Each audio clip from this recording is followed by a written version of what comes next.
Where am I? In Portmeirion. Whose side are you on? BBC, of course. What do you want? Information. Well, you better send off for a fact sheet, then. I am not a number. I am a free man. Portmeirion was the location for the cult 60s series The Prisoner, starring Patrick McGoohan as number 6, held against his will in the village.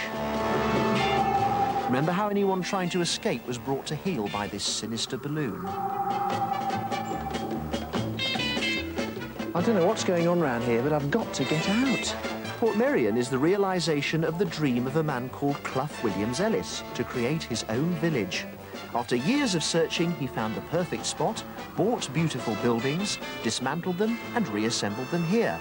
But even when dreams come true, they don't come cheap, so he made the place a holiday complex. Oh, that was close. Maybe I can hide in here. The rooms in the hotel are rather like the houses in the village. They're all lovely and they have nothing whatever to do with each other. This is the mirror room. This is the library, straight out of an English country house. This is the Indian bar with shutters from a palace in Rajasthan. And I can imagine Blake and Alexis having one of their power lunches in here. The same's true of the bedrooms too. As you can see, this one is very blue, in the nicest possible way, and rather oriental. This one, I suppose, is flowers and birds, and it's probably the most romantic of the lot. Yet, strangely enough, it's got twin beds. The Peacock Room has a 4-poster, but it was occupied. The room, I mean. The hotel's not the only place to stay. There are apartments with hotel-type service and full self-catering. It's a place with crazy clashes of architectural style that somehow work. It even inspired Noel Coward to write Blythe Spirit. But if you're still determined to break out and see North Wales, the nicest way is on the Ffestiniog Railway, which runs from Porthmadog to Ffestiniog. Well, I thought I'd make my escape on a fast train, but it turns out this one only does 13.5 miles in an hour. Never mind, as 13.5 miles is go, these are particularly nice ones. Actually, we're now running half an hour late. Very authentic. A good place to break your journey for a walk is Tanny Bilk, halfway along the line. It's also the place to sample the buffet service. Any refreshments from the buffet car at all? Buffet car? Are you particularly keen on trains? Yeah, I actually work for British Rail, so sort of a busman's holiday really. Wherever we go, we end up travelling on trains. I'd have thought that if they're coming on this little railway, the last thing you'd want to do then. No, we're all really keen on trains, particularly the children. Round every corner there's a delightful new view, but if it's cascading water you want, go to the Swallow Falls near Battersea Coed. I was thinking of escaping by boat. Glad I didn't.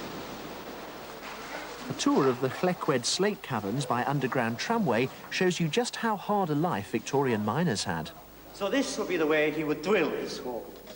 With all the slate dust flying around, you'll soon be ready for a pint. I tried to get a drink on the slate in there, but it seems that times have changed. I'm about to fulfil a long-held ambition. I'm going to throw a pot. No squeezing. No squeezing, right. The staff at Porthmadog Pottery give you a start, and then it's up to you. And it's not as easy as it looks. Crumbs, it does not go fast. Oh dear, oh. I think this is going to make a really nice ashtray. And to think they told me it was child's play.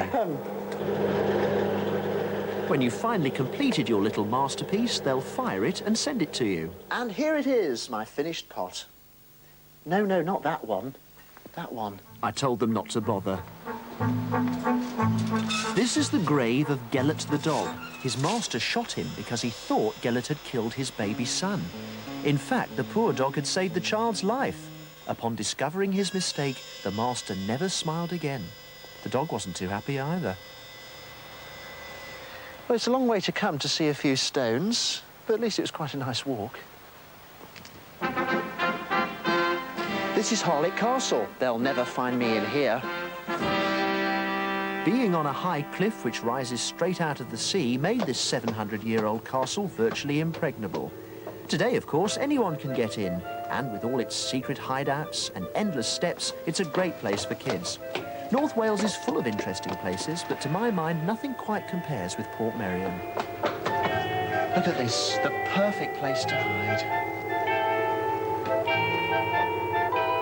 You'll want to go back there, I'm sure, even though, unlike number 6, you don't have to.